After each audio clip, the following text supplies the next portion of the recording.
Festival Pesona Selat Lembe merupakan acara pariwisata tahunan yang dilaksanakan pemerintah Kota Bitung. Road to Festival Pesona Selat Lembe tahun 2023 yang dilaksanakan pemerintah Kota Bitung langsung diapresiasi kalangan UMKM Bitung.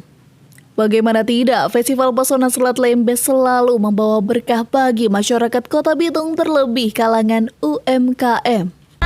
Sangat ketambahan karena biasanya banyak masukan, cuman untuk kali ini karena banyak pengunjung yang datang jadi lebih banyak dari biasanya. Karena semua habis di depan. Dari jam pagi, tadi jam 5 so antar ini. Terus DP lain-lain dari jam 7 sampai kelar tambah buah.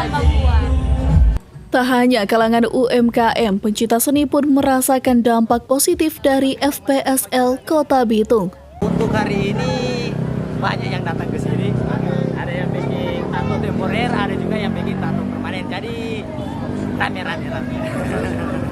Jadi terima kasih for pemerintah Kota Bitung yang so adakan ini Road to Festival Pesona Selat Lembe. Harapan ke depan ya mudah-mudahan ini pemerintah boleh mau bikin selalu kegiatan-kegiatan seperti ini.